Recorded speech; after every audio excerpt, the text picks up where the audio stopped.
Salut à tous, c'est Arthur, j'espère que vous allez bien. Nouveau journal du Mercato nantais, la valse des latéraux qui fait rage en Ligue 1 et plus précisément au FC Nantes. Plus les heures passent dans ce mercato et plus on se rapproche d'un départ de Quentin Merlin qui devrait poursuivre la saison avec le club de l'Olympique de Marseille et qui devrait donc rejoindre Valentin Rongier, Jordan Verretou et toute la tribu nantaise déjà présente en Côte d'Azur. Donc voilà.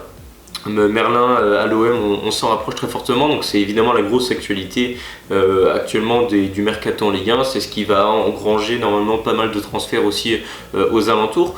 On va commencer dans un premier temps par les officialisations, ce qui a été officialisé, ce qui est donc entériné. Donc dans un premier temps, je vous en parlais lors des 2 derniers épisodes, c'est désormais officiel, survalidé à 100%, Hudson n'est plus un joueur du Football Club de Nantes, énorme échec du mercato estival nantais, joueur arrivé pour 6 millions des Corinthians au Brésil, qui retourne donc dans son pays natal, puisqu'il vient de s'engager définitivement avec le club de Vasco da Gama, où joue également Dimitri Payet, donc transfert aux alentours de 5 millions d'euros, donc Nantes s'en sort plutôt bien vu la situation du joueur, mais bon, on l'a acheté 6 millions il y a 6 mois, 240 minutes en Ligue 1, aucune statistique et un joueur pas du tout accompagné, c'est un énorme échec et ça relève quand même un certain problème et j'espère que Nantes tirera des enseignements de ces 2 échecs que sont et Marquinhos et Hudson parce qu'ils n'ont pas été assez accompagnés. Certes, c'est pas des joueurs qui avaient une mentalité irréprochable, mais je pense que ça reste quand même du gâchis au vu du talent de ces 2 ailiers qui pour moi ont nettement plus de ballons que certains joueurs qui jouent actuellement à Nantes. Donc bon, voilà, c'est comme ça. C'est officiel, donc Nantes, Marquinhos et Hudson ne sont plus des joueurs du FC Nantes. Autre officialisation, le poste de latéral droit, Nantes n'a toujours pas vendu ni Santonze ni Pierre Gabriel. Pierre Gabriel est lui écarté du groupe quand Santonze fait l'office d'un intérêt de Lorient, donc avec un possible départ. Nantes en tout cas n'a pas perdu de temps puisque d'une pierre deux coups souhaitait recruter un titulaire à ce poste puisque Nantes n'est pas non plus complètement satisfait par les prestations de Marcus Coco à ce poste de latéral droit et souhaitait une solution bien plus solide défensivement. Et Nantes est donc allé chercher à la Spezia Kelvin Amian, latéral droit qui connaît la Ligue 1 puisqu'il a été formé à Toulouse et qui est parti en 2021 en Italie où il a joué en Serie A, donc en première division italienne avec la Spezia, où il a fait certains bons matchs, certains matchs plus délicats, dans un club qui est descendu en 2e division italienne la saison dernière. En tout cas en série B italienne, il était vraiment pour le coup au-dessus de son niveau. Donc plusieurs clubs italiens se sont renseignés, notamment Bologne, qui est quand même actuellement dans le top 5 de Serie A. Bologne, pourquoi Bologne s'est intéressé à lui ? Parce qu'à Bologne, l'entraîneur phare de Bologne, un entraîneur qui monte, c'est Thiago Motta. Thiago Motta qui a connu Kelvin Amian à la Spezia puisqu'il était adjoint quand il est arrivé de Toulouse. Et donc il voulait récupérer Kelvin Amian. Donc je trouve que c'est quand même un peu gage de qualité de se dire que Bologne, qui est quand même une équipe qui se trompe rarement sur son recrutement, était intéressée par Kelvin Amian. Alors certainement en tant que doublure de Stéphane Posch, qui est leur latéral droit titulaire. Mais bon, en tout cas, Kelvin Amian, lui, souhaitait absolument retourner en France et a donc choisi le projet nantais. Si tant est qu'il y a un projet à Nantes, mais je dirais plutôt a donc choisi de rejoindre le FC Nantes pour renforcer l'effectif de Gourvenec et venir aider les Nantais à obtenir un maintien qui sera certainement assez difficile vu la situation actuelle de l'équipe. Donc voilà, Nantes a recruté, c'est officiel, un latéral droit titulaire, solide défensivement, capable de jouer dans l'axe. Alors s'il vient évidemment pour jouer à 4 parce que c'est pas du tout le profil d'un piston, il peut même jouer dans l'axe dans une défense à 3, mais je pense qu'il vient vraiment en tant que latéral droit dans une défense à 4, c'est ce que veut Gourvenec. De toute façon Gourvenec a toujours joué avec une défense à 4, il voit pas pourquoi ça changerait et il essaye donc d'avoir des latéraux un petit peu plus défensifs. Et c'est dans cette même lignée donc qu'on va passer de l'autre côté sur le poste de latéral gauche. Voilà, il y a tout un engrenage qui est à 2 doigts de se dérouler en Ligue 1. C'est-à-dire que tout part d'un intérêt de l'Olympique de Marseille pour Quentin Merlin, donc Marseille qui a vendu Renan Lodi et souhaite donc un titulaire au poste après avoir recruté Ulysse Garcia aux Young Boys de Berne. Et s'est penché très sérieusement sur Adrien Truffert puis sur Quentin Merlin. Et donc Nantes et Marseille ont trouvé un accord pour un transfert à hauteur de 12 millions et des bonus certainement en plus. Et du coup le transfert est en passe de se finaliser, sauf que Nantes voulait absolument, après le départ d'Adjamro, trouver un latéral gauche avant de pouvoir céder Merlin. Et Nantes l'a trouvé normalement puisqu'ils ont conclu un accord et avec le joueur et avec le club.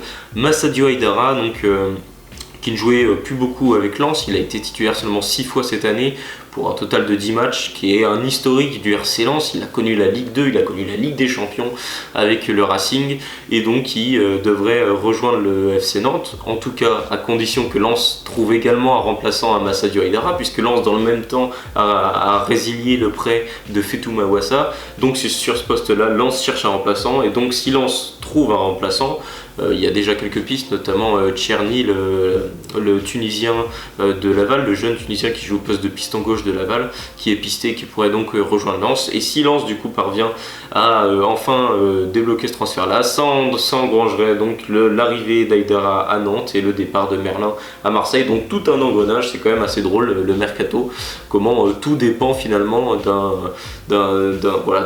d'une arrivée potentielle dans un autre club. Après ici il manque juste que Laval dise oui mais nous on veut un remplaçant à lui, du coup il cherche un autre club, et après ça peut durer jusqu'à l'infini et on arrive en 2040 et Nantes sera en National 3. Donc bon, il sera effectivement plus que temps que ce type de transfert se fasse. Donc voilà, tout un engrenage qui devrait avoir lieu normalement. Nantes a déjà conclu un accord avec Aidara et le transfert. Donc Massadio Aidara, qu'est-ce que j'en pense concrètement?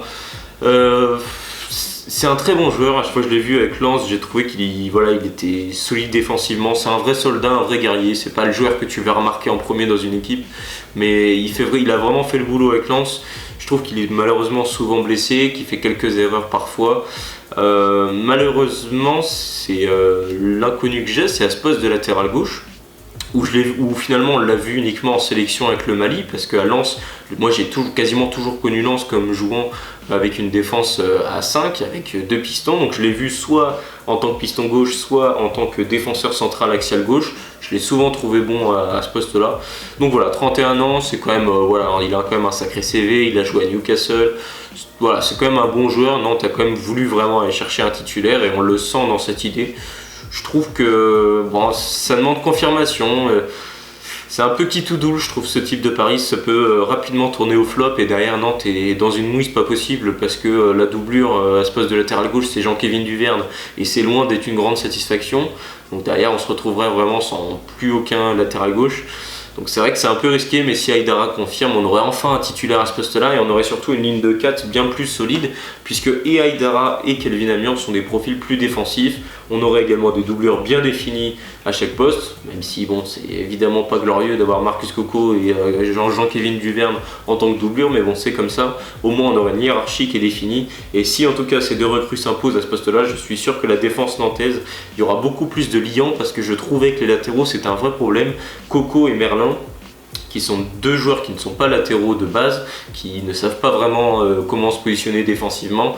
Là pour le coup on aurait des vrais défenseurs, mais voilà, peut-être aussi en échange d'un apport offensif beaucoup plus limité.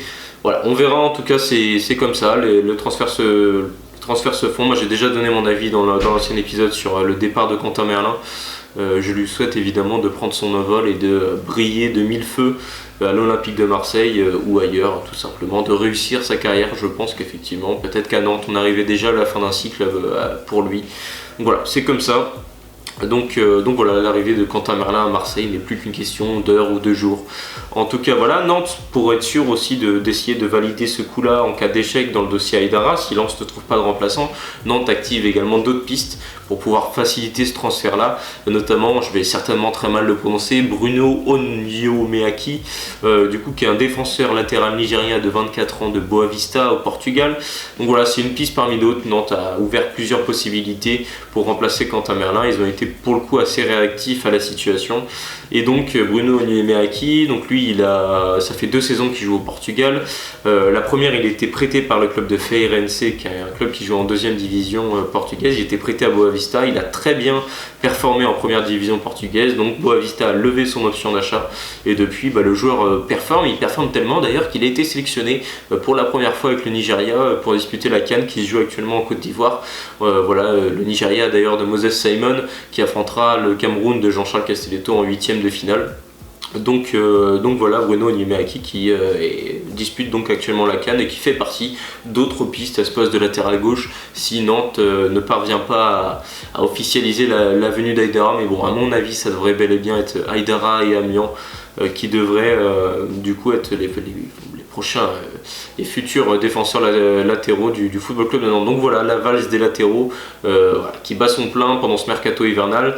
Nantes surpaye un petit peu les joueurs, mais bon, c'est comme ça, c'est la loi du mercato hivernal. Je trouve que 3,5 millions d'euros pour Amiens, c'est un petit peu cher, même un peu abusé, mais bon, c'est comme ça, c'est le mercato hivernal. Je l'ai suffisamment dit dans les derniers épisodes que en hiver, les clubs ne veulent pas forcément céder leurs joueurs en plein cours de saison, ce qui s'entend, ce qui est normal, et donc il faut des fois sortir le chéquier davantage pour pouvoir obtenir des vrais renforts pour l'équipe.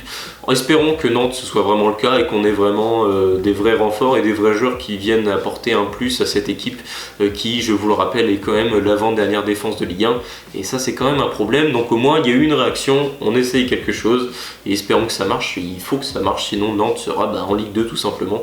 Donc il faut rectifier ce problème défensif et assez rapidement. Donc voilà, j'espère que cet épisode du journal du Mercato Nantais vous aura plu. Si c'est le cas, n'hésitez pas à me le dire dans l'espace commentaire et à vous abonner à ma chaîne YouTube. Allez, ciao tout le monde.